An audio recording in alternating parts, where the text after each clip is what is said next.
Halo sahabat Properti, jumpa lagi dengan kami MJI Properti Indonesia. Hari ini ada yang lebih menarik dan lebih mantap sahabat Properti, karena ternyata ada developer perumahan pemula sahabat Properti yang memulai bisnisnya dari nol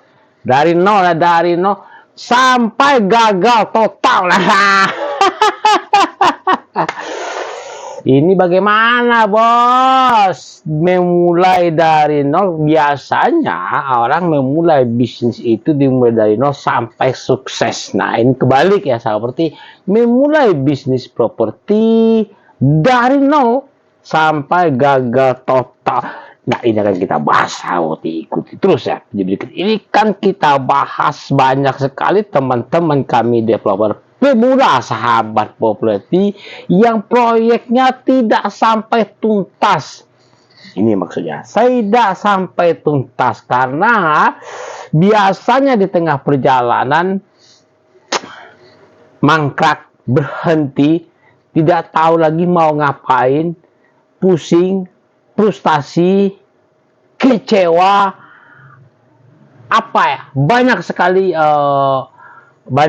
perasaan-perasaan tidak enak di dalam hati, bingung mau ngapain, bingung. Nah ini seperti hal seperti itu pernah juga kami alami seperti hal itu, hal yang biasa dalam bisnis properti.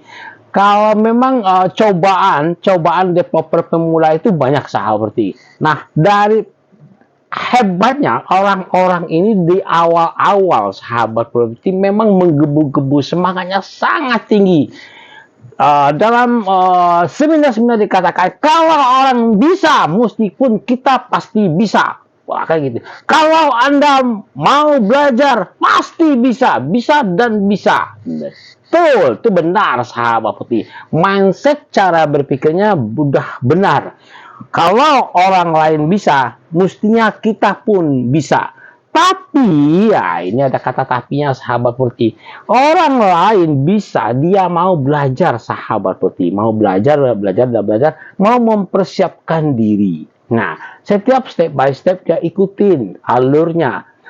Begitu kebentur, dia cari jalannya. Dia cari apa nih persoalannya.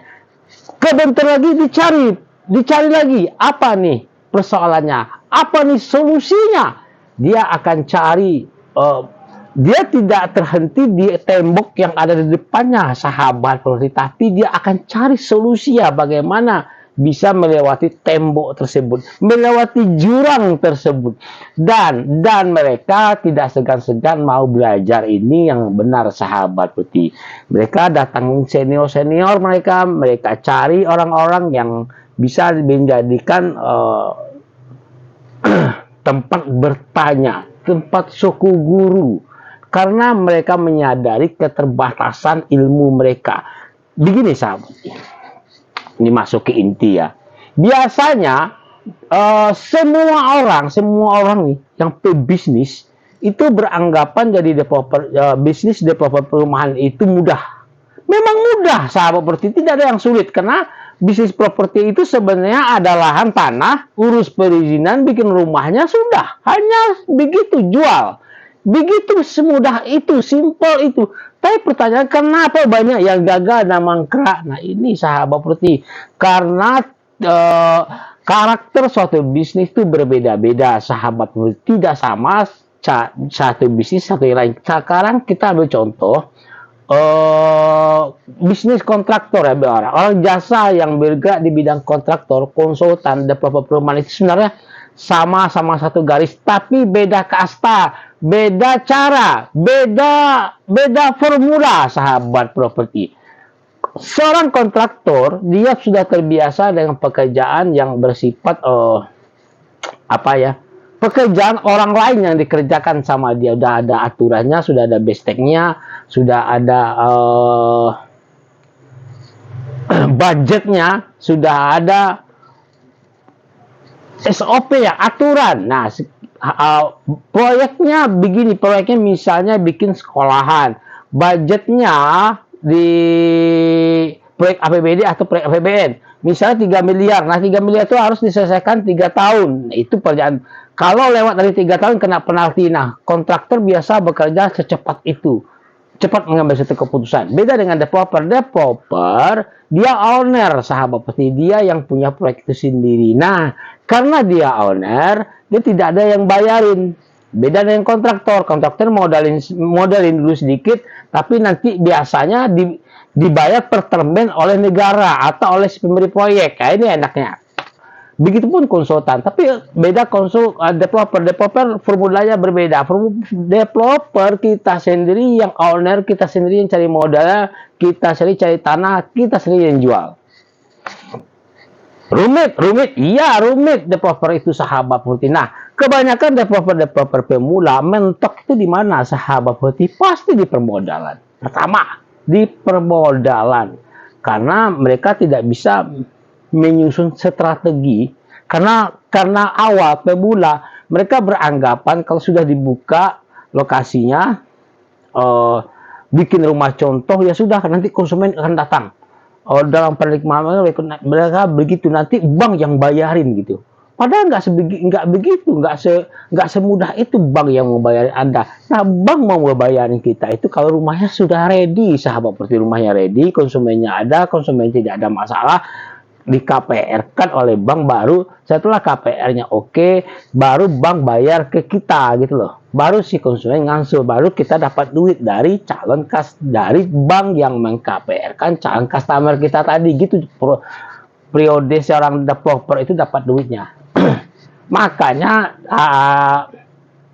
timbul ada ide dari kami, banyak sekali si developer yang memulai proyeknya dari nol tapi mangkrak, tapi memulai proyek dari nol tapi tidak apa tadi, memulai proyeknya dari nol tapi tidak bisa ngapa-ngapain, gagal total. Nah, jadi gagal total. Jadi pertama yang jelas pasti dari pemodalan. Kedua, tidak punya sumber daya manusia yang mumpuni. Mereka biasanya berkumpul aja, mereka berkeluarga, satu keluarga ini bagi ini bagi ini. Nah, satu pun tidak ada yang pernah bekerja dengan developer lain sebelumnya. Mereka hanya main rekayasa, main kira-kira saja sahabat properti. Mereka tidak bisa apakah lokasinya bermasalah. Pertama, kalau tidak ada permodalan, yang kedua tanahnya bermasalah dari awal. Nah, mereka kurang jeli melihat. Biasanya ketemu ada teman kami sahabat properti harga tanah 1 miliar telah negosiasi dalam segala macam dibayar DP 200 juta sisa 800 juta dengan ketentuan sisa 800 juta ini kita bayar per akad kredit. Nah, yang punya lahan disetujui, tapi ya sahabat seperti dia bernegosiasi bukan kepada orang yang tepat, bukan kepada orang yang punya lahan. Nah, ini bermasalah sahabat seperti. Jadi ini adalah orang yang dipercayai oleh yang punya lahan. Nah, sedangkan yang punya lahan lokasi itu sendiri berada di sebuah kota yang lain. Ini adalah calo yang diberi mandat oleh orang lain. Tapi si pemberi mandat ini mengaku-ngaku dialah yang punya tanah tersebut. Oke, ini permasalahan. Setelah sekian proyek ini berjalan, orang yang punya lahan datang ke lokasi, dia kaget kok ada bangunan, kok ada proyek di tanahnya dia tidak pernah menerima uang segala macam. Nah, setelah dikonfirmasi ternyata orang yang menjual tanahnya tersebut yang membuat perjanjian itu adalah yang orang tangan kanannya yang beri kuasa. Nah, ini kan ribet seperti mau diminta mau mundur, duit kita udah terlanjur developer ini serba sulit, yang mau mundur duit sudah terlanjur tertanam, sudah terinvest, bayar DP 200 juta, izin segala macam. Terus mau dilanjutin, yang punya lahan udah nggak mau harga segitu seperti dia. Oke, kita lanjutin, kita cari negosiasi, tapi dia nggak mau di harga 1 miliar, dia mau harga 2 miliar. Nah, ini repot lagi seperti repot. Jadi banyak sekali persoalan-persoalan yang developer pemula tidak paham sehingga proyeknya gagal total di tengah jalan. Oke, pertama pemodalan udah pasti. Yang kedua, salah dalam pemilihan lokasi. Yang ketiga, bermasalah lokasinya. Yang ketiga, yang keempat, biasanya pemodalan lagi, biasanya begitu seperti begitu ada pembangunan, mulai membangun proyek, konstruksinya mereka bermasalah di situ, tidak bisa manage uang yang ada. Nah, ini. Terus ada terkendala dengan batas-batas. Yang keenam, kadang-kadang bermasalah persoalan di titik koordinat. Artinya begini, zona-zona tidak sesuai dengan apa yang telah disesuaikan oleh peruntukan bangunan, peruntukan dari tanah tersebut. Misalnya ada peruntukan zona-zona ya, zona pertanian, zona industri, zona pemerintahan. Nah, zona-zona itu juga bermasalah kadang-kadang karena main sikat. Oke, jadi developer pemuda, sahabat-sahabat pemuda, kalau Anda memulai dari nol dan tidak ingin proyek Anda gagal di tengah jalan, mulai dari nol tapi gagal total sampai gagal. Nah, hati-hati pertama dengan lokasi. Kalau lokasinya oke, tidak ada masalah. Legalitas tanah ini harus jelas. Legalitas tanahnya ya, sertifikatnya siapa yang punya, bagaimana ahli warisnya siapa, yang punya benar siapa, batasan-batasan siapa. Ini sering kami ungkapkan karena memang persoalan developer perumahan itu Bu ya. Yang ketiga adalah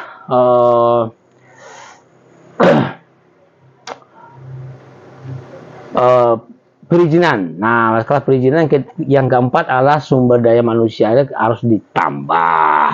Oke, kalau itu terjadi, Anda sudah mempersiapkan segala sesuatunya, maka yakinlah proyek Anda tidak dari nol, tidak gagal total, tapi akan lanjut terus. Nah, kalau terjadi apa-apa pun, biasa seperti ya, kita jadi developer perumahan itu pasti ada, kita sebenarnya bikin masalah. Nah, masalah itu harus kita selesaikan, cari solusinya. Nah, cara mencari solusi macam-macam. Yang pasti mau belajar. Tanya kepada senior, makanya ikut asosiasi. Asosiasi ada dua yang besar, RE atau APERSI. Oke, semoga sukses. Ada pertanyaan? Komen. Salam sukses untuk kita semua. Assalamualaikum warahmatullahi wabarakatuh.